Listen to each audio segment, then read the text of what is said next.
इतना पढ़ा है नहीं। हम लोग चलने वाले हैं प्लाज्मा मेम्ब्रेन पे।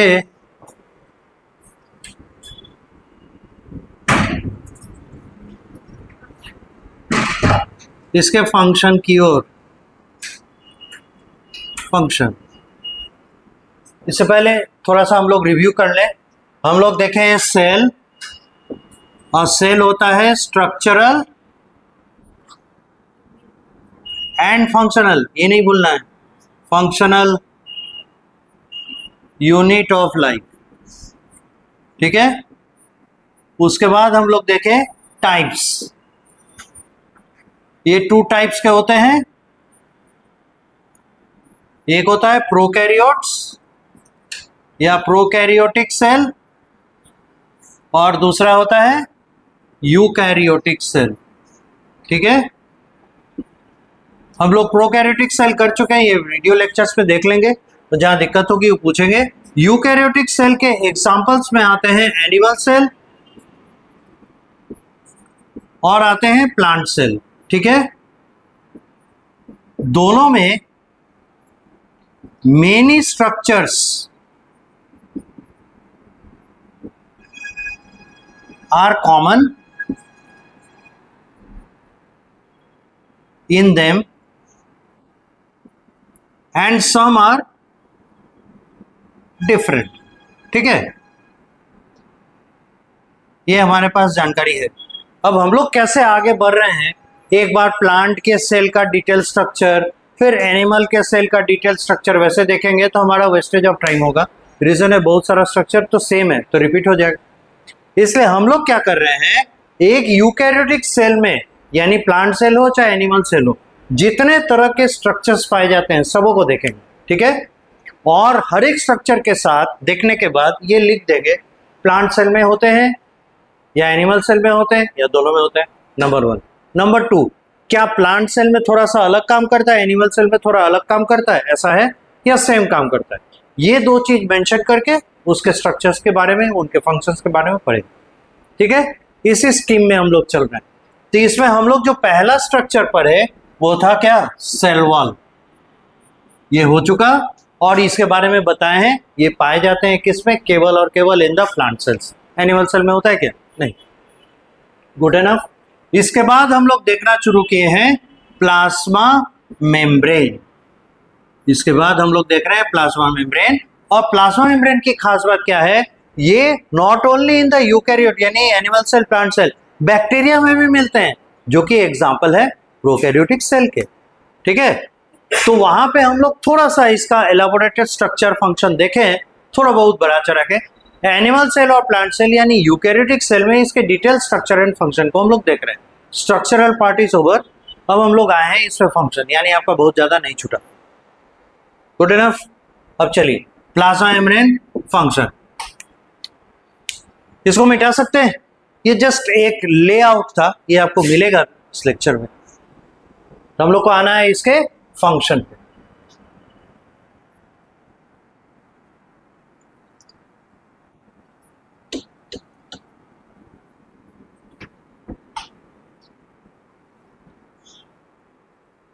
देखिए, प्लाज्मा मेम्ब्रेन चाहे प्लांट सेल हो चाहे एनिमल सेल हो, बाउंड्री तो बनाता है ना।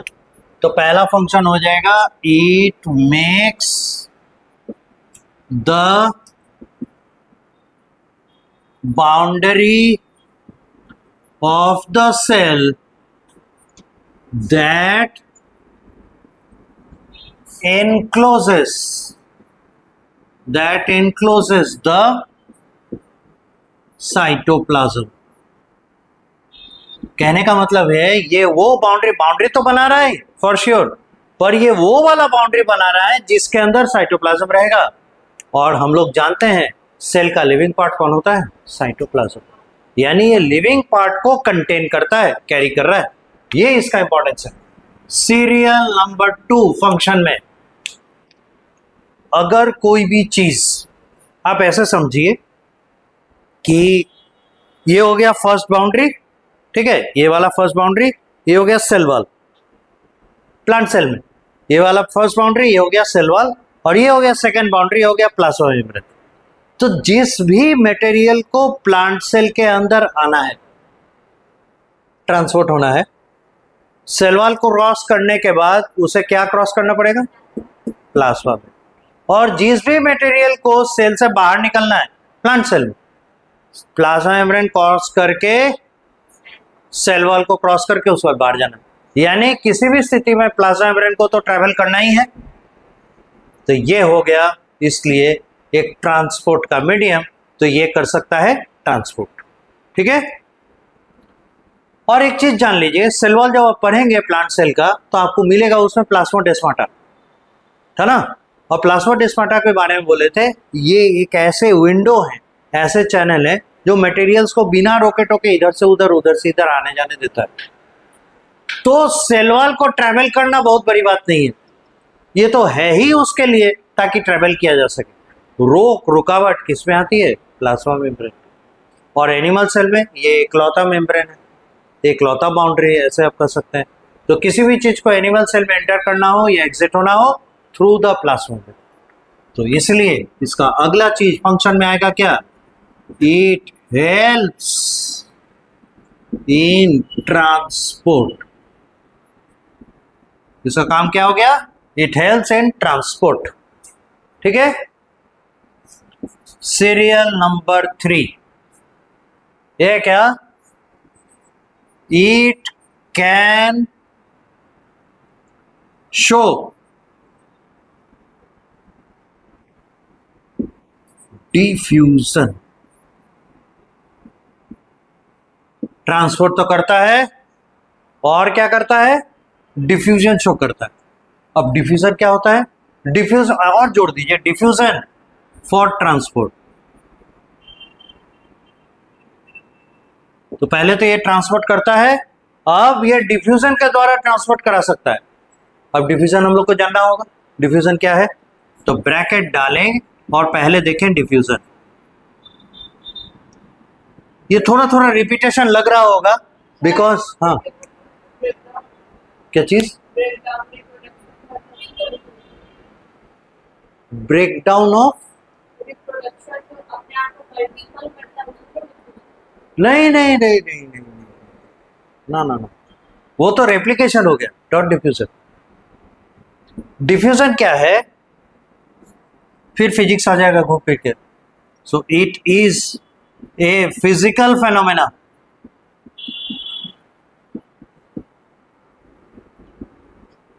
ये केमिकल नहीं है, it is a physical phenomena. In it materials travel from higher concentration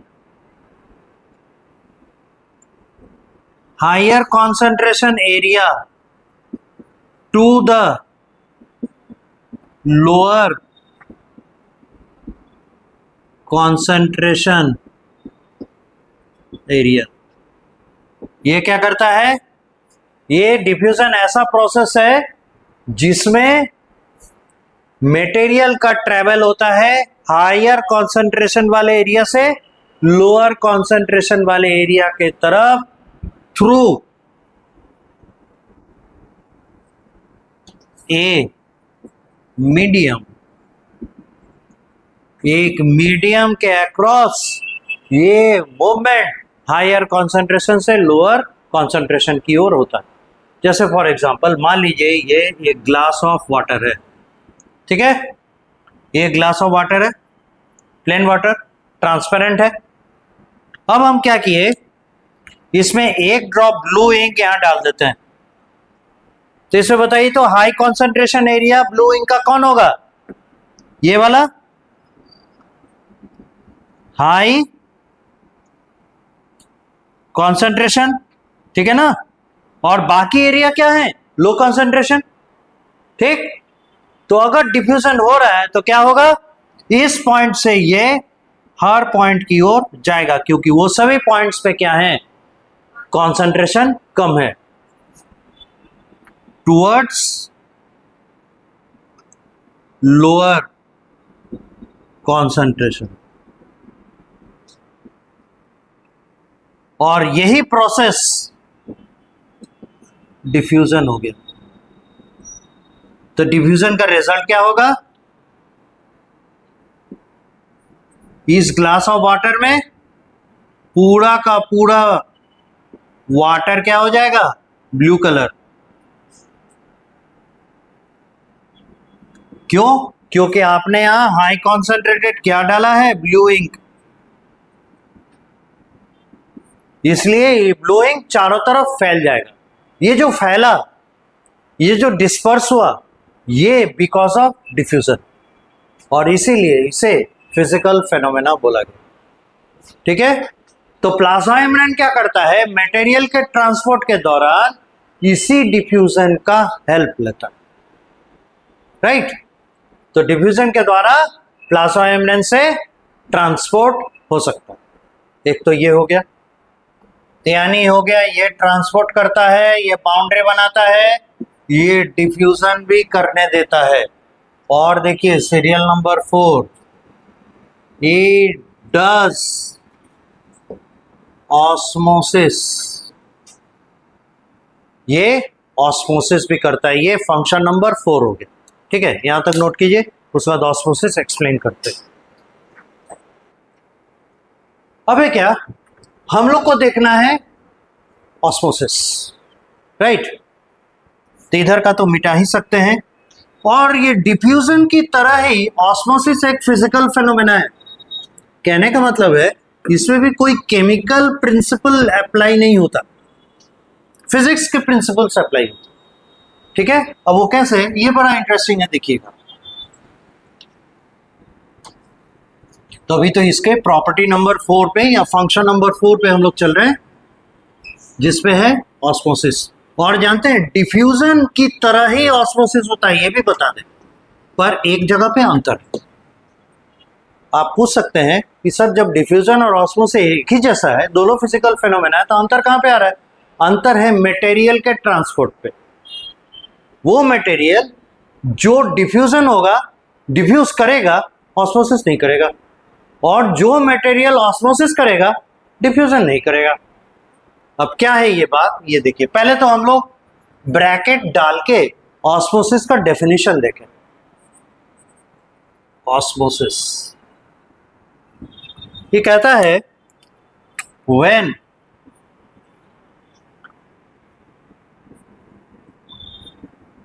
water is separated by a boundary of a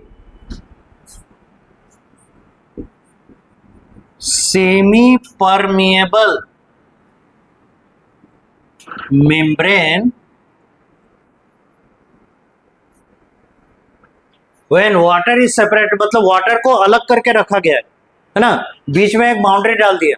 किस चीज का? सेमी परमेबल मेम्ब्रेन, ब्रैकेट में लाइक प्लाज्मा मेम्ब्रेन।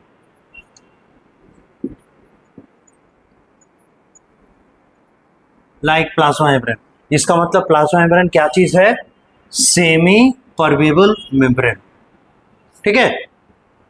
तो कहता है when water is separated bye a boundary of a semi-permeable membrane like plasma membrane, water will move through the SPM, semi-permeable membrane, short में SPM, from high purity potential, high purity potential to low purity potential।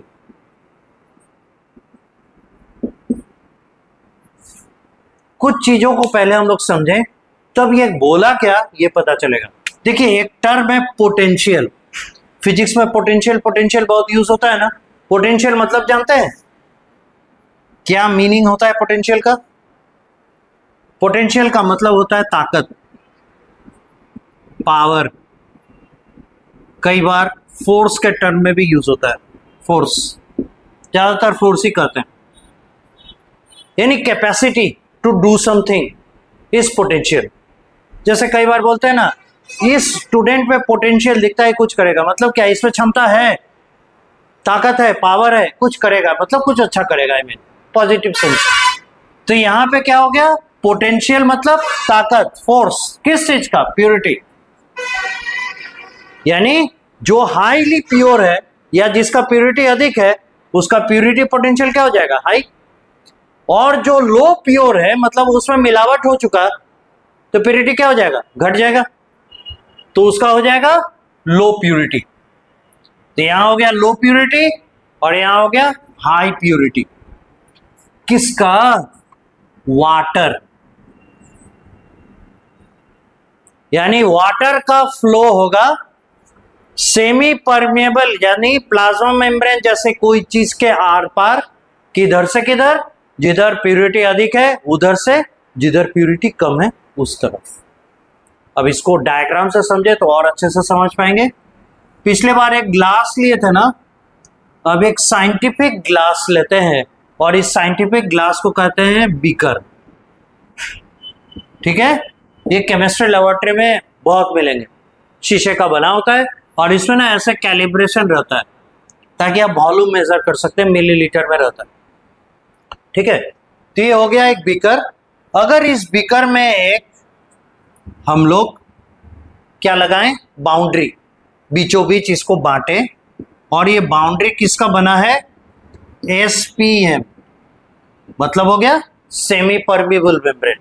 तो अगर semi permeable membrane के boundary से इन्हें हम बांट के रखें और इस तरफ अगर डिस्टिल वाटर डाल दिए, distil water, DW, distil water कौन सा वाटर होगा जानते हैं, किसे कहते हैं डिस्टिल वाटर। जैसे एक बर्तन में हम लोग पानी गर्म कर रहे हैं, ठीक है, अब पानी गर्म कर रहे हैं और बर्तन पूरी तरीके से ढका हुआ है, तो बोलिएगा ज्यादा गर्म होगा तो उसमें से वेपर निकलेगा, इसको फाड़ देगा। ठीक है, उसके लिए हम लोग क्या इंतजाम रखें, एक छोटा सा नोजल निकाल के रखें, राइट।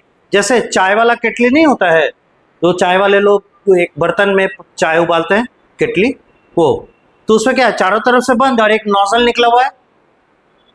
तो उसी तरह के बर्तन में अगर पानी को गर्म करते हैं, थोड़ी देर के बाद क्या होगा, वेपर उस नोजल से बाहर आने लगे। तो हम लोग क्या करते हैं, उस वेपर को, है ना, एक ठंडे ट्यूब से पास कराते हैं। तो वेपर क्या है, वाटर का ही फॉर्म है ना, गर्म हो गया तो वेपर बन गया, गैस बन गया। अब उसको अगर ठंडा सरफेस मिलेगा तो फिर से वाटर बन जाएगा, एग्जैक्टली, और वो क्या होगा, ड्रॉप ड्रॉप ड्रॉप ड्रॉप करके दूसरे बर्तन में जमा हो जाएगा। इस तरीके से जो वाटर आपको मिला, this water is called distilled water. इसमें प्यूरिटी 100%, इम्प्यूरिटी कुछ है ही नहीं, क्योंकि जो भी सॉल्ट वगैरह है वो वेपर के साथ उड़ के जाएगा नहीं। तो वेपर में केवल और केवल प्योर वाटर होगा। उस प्योर वाटर को जो हम कलेक्ट कर लेंगे वो कहलाएगा डिस्टिल्ड वाटर। ठीक है, तो हम क्या कर रहे हैं, बैटरी में जैसे हम लोग डालते हैं ना, इन्वर्टर वाला बैटरी में जो पानी डालते हैं वो डिस्टिल्ड वाटर होता है, प्योर वाटर डालना होता है। तो अब देखिए हम क्या किए, इस कंपार्टमेंट, मान लेते हैं इस कंपार्टमेंट का नाम ए रखते हैं और बगल वाले कंपार्टमेंट को नाम दे दिए बी। तो कंपार्टमेंट ए में जब हम डिस्टिल्ड वाटर डाले तो क्या होगा, इस प्लाज्मा मेम्ब्रेन पे बहुत सारे वाटर के ट्रांसपोर्ट के लिए प्रोटीन्स पाए जाते हैं, और किसी भी प्लाज्मा मेम्ब्रेन पे वाटर के ट्रांसपोर्ट के लिए सबसे ज्यादा प्रोटीन पाए जाते हैं। बाकी दूसरे किसी भी मटेरियल के लिए उतने ट्रांसपोर्ट प्रोटीन्स नहीं होते जितने वाटर के लिए होंगे। ठीक है, तो जैसे ही हम यहाँ डिस्टिल्ड वाटर डालेंगे, वाटर क्या होगा, कहते हैं ना, water seeks its own level, अपने लेवल के अनुसार अपने आप को एडजस्ट कर लेता है। तो हम लोग फिगर सेकंड में देखें, ये क्या करेगा, ये हम लोग बांट के रखे हुए हैं सेमी परमेबल मेम्ब्रेन से, इसको दो चेंबर में, this is chamber A, this is chamber B. अब क्या होगा, water seeks its own level, तो इधर और इधर वाटर बराबर डिस्ट्रीब्यूट हो जाएगा। देखिए तो इसमें वाटर था, इसमें था ही नहीं, तो जो प्रोटीन्स हैं, जो इनके चैनल्स हैं, जो इन्हें जाने दे रहे हैं, वो कहेगा ना कि जाओ उधर, क्योंकि ये तो इस पर दबाव लगा रहा है, ये एक प्रेशर लगाएगा ना इसके दीवार पे, तो दीवार से होते हुए वाटर इस तरफ आएगा और वाटर क्या हो जाएगा, दोनों तरफ बराबर बराबर। अब अगर पूछे इस तरफ का वाटर ज्यादा प्योर कि इस तरफ का वाटर ज्यादा प्योर, क्या कहेंगे भाई? वही पानी इधर से उधर आया, प्यूरिटी बराबर है। यहां क्या होगा, purity of water in A equal to in B, यानी कंपार्टमेंट ए और कंपार्टमेंट में बी में वाटर का प्यूरिटी सेम है, क्योंकि वही वाटर इधर से इधर आया। ठीक है, अब हम क्या करते हैं इस एक्सपेरिमेंट में, मान लेते हैं कंपार्टमेंट ए को चुनते हैं और इसमें वाटर सॉल्युबल सॉल्ट डाल देते हैं। जैसे नमक खाते हैं ना, सोडियम क्लोराइड, पानी में डालने के बाद नमक घुलता है, बिल्कुल घुलता है। तो इसमें हम लोग क्या किए, NaCl सोडियम क्लोराइड डाल दी। अब बताइए तो यहां का वाटर अब पहले जैसा प्योर रहा नहीं, तो इसका प्यूरिटी क्या हो जाएगा, नाउ प्यूरिटी PURITY, अब इसका प्यूरिटी क्या हो जाएगा, फॉल कर जाएगा। इसके प्यूरिटी में कोई चेंज आएगा नहीं, क्योंकि यहां तो हम सोडियम क्लोराइड नहीं डाले। लेकिन ऑटोमेटिकली क्या होगा, चूंकि इसका प्यूरिटी घट गया, इसका प्यूरिटी क्या हो जाएगा, बढ़ जाएगा, बढ़ेगा ना, ये हो जाएगा नाउ ऑटोमेटिकली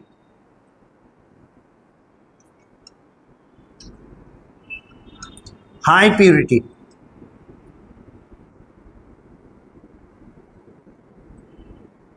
इसका प्यूरिटी क्या हो जाएगा,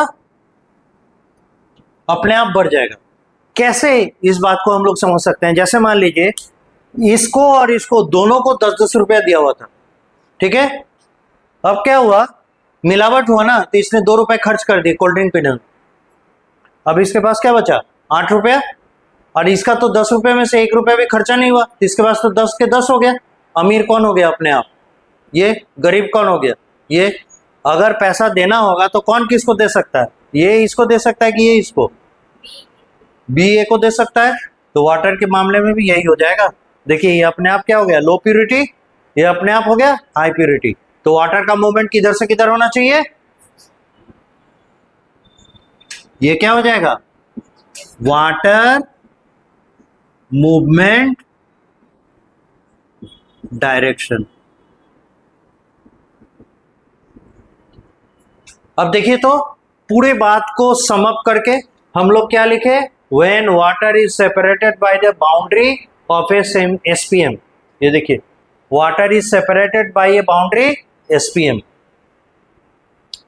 water will move through, sorry यहाँ ए छूट गया, water will move through the SPM, water is moving through the SPM from high purity potential to low purity potential. इधर से इधर मूव किया ना, इसका मतलब क्या हो गया, यहां का प्यूरिटी पोटेंशियल अधिक था, क्योंकि हम लोग देख रहे हैं अपने आप इसका प्यूरिटी क्या हो गया, बढ़ गया। तो प्यूरिटी पोटेंशियल उसी को कहेंगे प्यूरिटी वाली क्षमता। तो वाटर का प्यूरिटी पोटेंशियल बी में क्या है, अधिक, और पोटेंशियल बी ए में क्या है, कम। इसीलिए वाटर मूव किया इधर से इधर, और वो भी through the semi permeable membrane.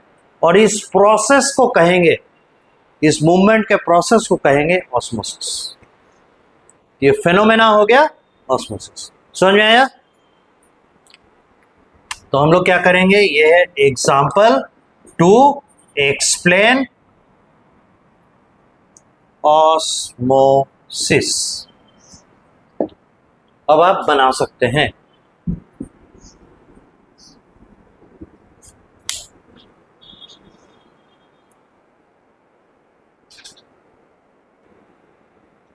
तब ये जानना है कि ठीक है, चलिए हम लोग ऑस्मोसिस क्या होता है, फेनोमेना जान गए, प्लाज्मा मेम्ब्रेन ऑस्मोसिस कर रहा है, ये भी अंडरस्टूड है। व्हाट इज द यूज, इससे बेनिफिट क्या है, तो वो देखिए,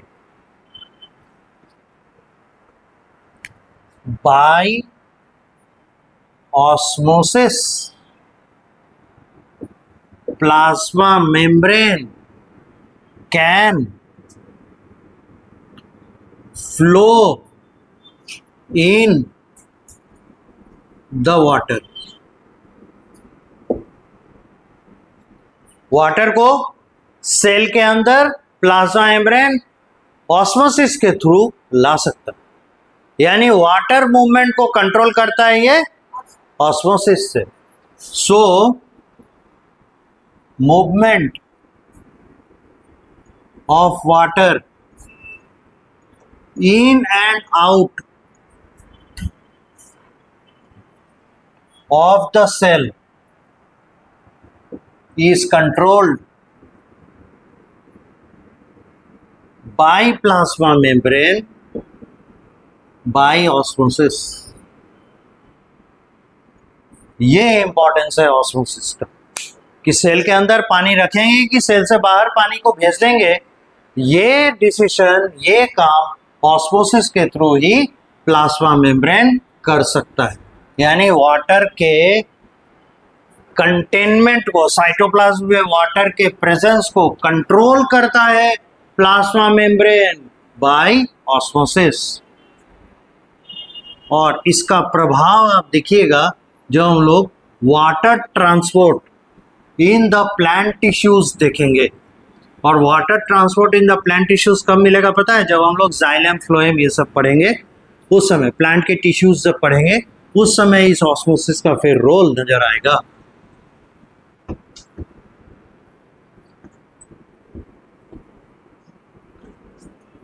ठीक है,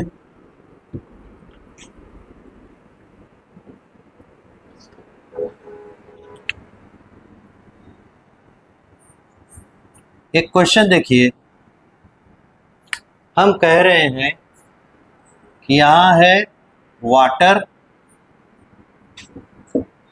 इसमें डाला ग्लूकोज, ठीक है। अब क्या किए, यहाँ डाले एनिमल सेल,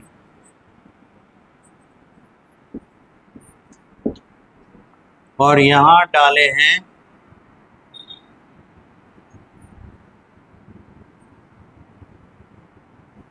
प्लांट सेल, ठीक है। अब हम क्या कह रहे हैं कि water plus glucose it is isotonic with animal cell. ध्यान दीजिएगा, पहले देख लीजिए, animal cell but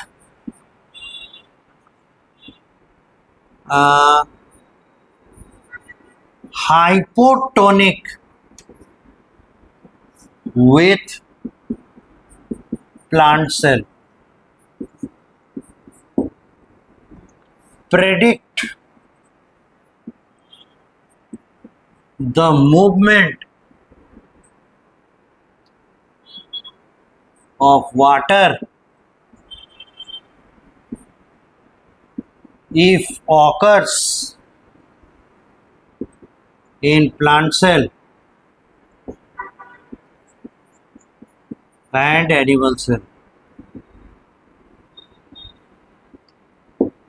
Predict the movement of water,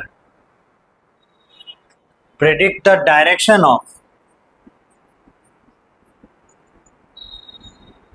movement of water if occurs in plant cell and animal cell। पहले क्वेश्चन को लिखिए, फिर इसमें कुछ टर्म्स हैं इसको हम लोग समझेंगे।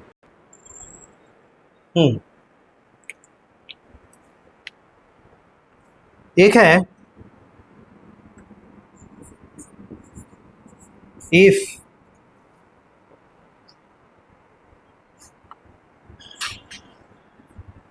soluble material is present in water। कहता है अगर पानी में वाटर सॉल्युबल मटेरियल प्रेजेंट है तो क्या होगा, it's high concentration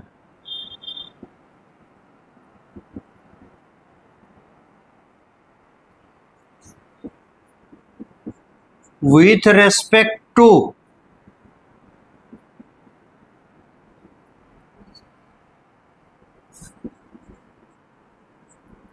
comparable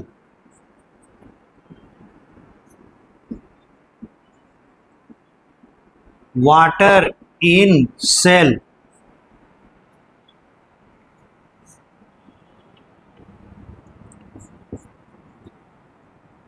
hypertonic. देखिए कह रहा है अगर सॉल्युबल मटेरियल वाटर में प्रेजेंट है यानी सराउंडिंग में प्रेजेंट है, तो अगर इसका कॉन्सेंट्रेशन, इस मटेरियल का कॉन्सेंट्रेशन अधिक है वाटर सॉल्युबल मटेरियल में, जैसे हम लोग एग्जांपल ले लिए ग्लूकोज, ठीक है, तो हम लोग ग्लूकोज को यहां मान के चले, अगर सॉल्युबल मटेरियल की तरह वाटर में ग्लूकोज प्रेजेंट है तो क्या कर रहा है, it's high concentration with respect to comparable water in cell, मतलब जिसमें जैसे यहां पे ग्लूकोज प्रेजेंट है ना, अगर ग्लूकोज का कॉन्सेंट्रेशन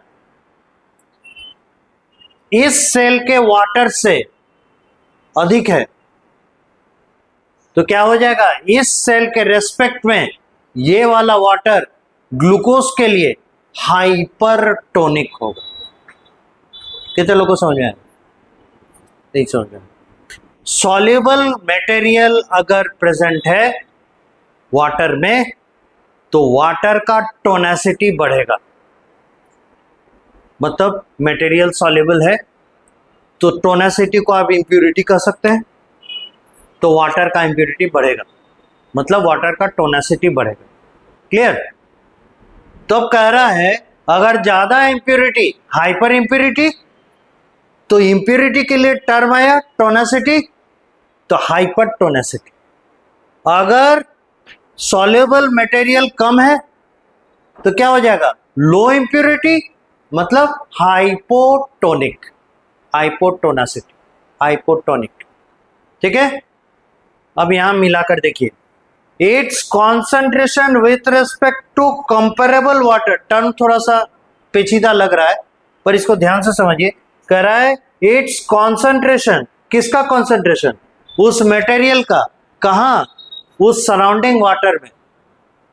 जैसे ये सराउंडिंग वाटर है ना, इस सराउंडिंग वाटर में ग्लूकोज वो वाटर सॉल्युबल मटेरियल हो गया, तो ग्लूकोज का कॉन्सेंट्रेशन अगर यहां अधिक है इस सेल के रेस्पेक्ट में, तो यहां का वाटर क्या हो जाएगा, ग्लूकोज के लिए हाइपरटोनिक। यही बात बोल रहा है, it's high concentration with respect to, किसकी तुलना में, कंपेरेबल वाटर इन सेल। इस वाटर को यहां जो सेल के अंदर वाटर है उसके साथ अगर कंपेयर करते हैं और यहां पे अगर ग्लूकोज का कॉन्सेंट्रेशन, उस मटेरियल का कॉन्सेंट्रेशन अधिक है तो क्या कहलाएगा, हाइपरटोनिक। ठीक है, उसी तरीके से it's low concentration, it's low concentration with respect to water in the cell, cell में जो वाटर है उसके कंपैरिजन में अगर इसका कॉन्सेंट्रेशन लो है तो क्या कहेंगे, नहीं बाबू, हाइपोटोनिक। हाइपो मतलब कम, हाइपर मतलब अधिक, और अगर बोलता है तीसरा condition, it's concentration, it's concentration is equal, same हो गया, equal with respect to the water in cell. अगर ऐसा हुआ कि उस वाटर में कॉन्सेंट्रेशन जो है वो वही कॉन्सेंट्रेशन है जो सेल में वाटर में कॉन्सेंट्रेशन है, तब इसे कहेंगे आइसोटोनिक। टर्म समझ में आ गया? आइसोटोनिक मतलब इंप्यूरिटी दोनों तरफ बराबर, हाइपरटोनिक मतलब सेल के बाहर इम्प्योरिटी अधिक, सेल में इम्प्योरिटी कम, और हाइपोटोनिक मतलब सेल के बाहर इम्प्योरिटी कम, सेल के अंदर इम्प्योरिटी अधिक। ये बताएगा हाइपरटोनिक कौन है, हाइपोटोनिक कौन है, आइसोटोनिक कौन, ये बता के देगा। ठीक है, अब यहां आइए क्वेश्चन में। कहता है ये फिगर दिया है, यहां वाटर दिया हुआ है बीकर में, और इसमें दो ठो सेल डुबा दिया है, एक तो एनिमल सेल एक तो प्लांट सेल। ठीक, अब बोलता है इस वाटर में क्या डाला हुआ है भाई, ग्लूकोज। तो इट इज यानी वाटर ग्लूकोज के साथ आइसोटोनिक है, माइंड द वर्ड, आइसोटोनिक है किसके साथ, एनिमल सेल के साथ, लेकिन हाइपोटोनिक है, हाइपो मतलब कम इम्प्योरिटी, हाइपोटोनिक है प्लांट सेल के साथ। तो आपको यहां क्या पता करना है, direction of movement of water in plant cell और एनिमल सेल, दोनों बता दीजिएगा।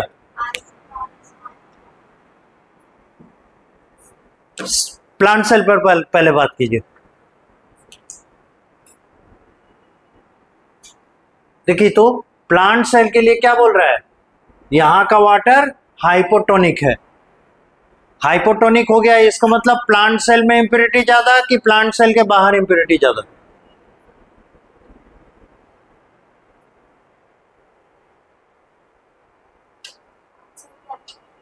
इंप्योरिटी ज्यादा।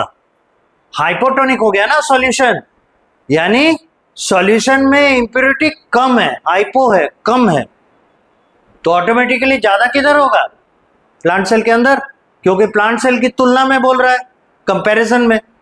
तो अब देखिए हाई प्योरिटी किधर है वाटर का, बाहर के अंदर, यही पकड़ना होगा। हाइपोटोनिक मतलब हो गया कम इंप्योरिटी, कहां, सॉल्यूशन में, इसलिए उसका प्योरिटी क्या हो गया, हाई, और सेल के अंदर हाइपर हो गया, यानी वहां इंप्योरिटी अधिक है, इंप्योरिटी अधिक है तो प्योरिटी डाउन। तो वाटर का मूवमेंट किधर से किधर होता है, हाई प्योरिटी से लो प्योरिटी की तरफ। तो प्लांट सेल के लिए वाटर का मूवमेंट किधर से किधर होगा, बाहर से अंदर की ओर, एग्जैक्टली। तो आंसर में क्या देंगे, for plant cell outside to inside. समझ में आ गया कैसे निकाले हैं, क्लियर। ये पहला हिस्सा फॉर एनिमल सेल। अब एनिमल सेल पे डिस्कस कीजिए। तो क्या यह कह रहा है, गौर करने वाली बात है कि एनिमल सेल के लिए बोल रहा है आइसोटोनिक विथ एनिमल सेल। यदि आइसोटोनिक हो गया मतलब इंप्योरिटी का लेवल सेल के अंदर सेल के बाहर क्या है, इक्वल। तो जब दोनों का पावर बराबर, प्यूरिटी पोटेंशियल दोनों का बराबर, पानी कहीं से कहीं जाएगा। तो for animal cell no movement of water, clear, समझ में आ गया। इस तरह के क्वेश्चंस को कैसे सॉल्व करेंगे, ये क्वेश्चन किसके बेसिस पे था, प्लाज्मा मेम्ब्रेन के प्रॉपर्टी पर, ठीक है। ऐसा क्वेश्चन रहेगा तो कभी नहीं बोलिएगा अरे ये सब तो नहीं पढ़े हैं, भाई पढ़े हैं प्लाज्मा मेम्ब्रेन पढ़ते समय, ठीक है, नोट कीजिए। देखिए जो चीज नहीं समझ में आ रहा है यहाँ फिर से देखें तो अब समझ में आ जाएगा। हम लोग यहाँ क्या करते हैं, प्लांट सेल और एनिमल सेल को अलग अलग करके समझते हैं। बाकी सभी लोग को क्लियर है या कहीं पे डाउट है? देखिए कहाँ पे डाउट होगा, कहाँ पे हम फंस सकते हैं। मान लेते हैं ये उसी को अलग कर लिए, ये हो गया glucose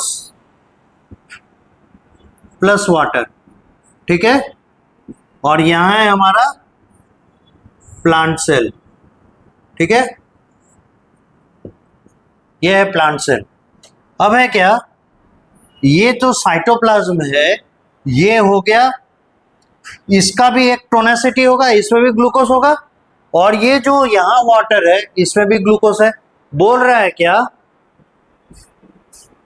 but hypotonic with plant cell, यानी यहां पे ये जो ग्लूकोज वाटर है इसका कॉन्सेंट्रेशन क्या है,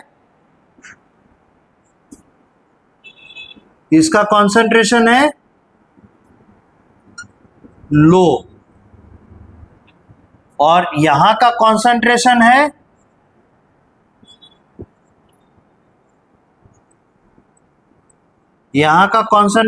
हाई, ठीक है। यहां का कॉन्सेंट्रेशन है हाई। उसके पीछे रीजन क्या है कि यहां बता दिया है कि ग्लूकोज प्लस वाटर का कॉन्सेंट्रेशन क्या है, hypotonic with respect to the plant cell होता है, ठीक है। यहां दिया गया है, ये बताया है कि ग्लूकोज प्लस वाटर का जो ये कॉन्सेंट्रेशन है ये प्लांट सेल की तुलना में हाइपोटोनिक है। हाइपोटोनिक मतलब लेस कॉन्सेंट्रेटेड। तो इसलिए यहां क्या हुआ, डाउन का एरो दिखा दिए, तो ऑटोमेटिकली प्लांट सेल के अंदर इसका कॉन्सेंट्रेशन क्या हो जाएगा, हाई, ठीक है। अब देखिए, ये प्यूरिटी पोटेंशियल बनाया, ये प्यूरिटी पोटेंशियल बनाया, इसका पोटेंशियल क्या हो गया, फॉल डाउन, और इसका पोटेंशियल है अधिक, इसलिए वाटर क्या करेगा, इधर से इधर मूव करेगा, यानी प्लांट सेल से बाहर के तरफ वाटर मूव करेगा। क्यों, क्योंकि प्यूरिटी जिधर अधिक होता है, क्या बोल रहे हैं, सॉरी,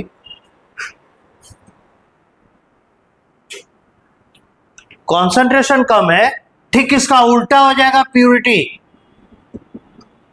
यहां कॉन्सेंट्रेशन कम है ना, तो प्यूरिटी क्या हो जाएगा, अधिक, ठीक है।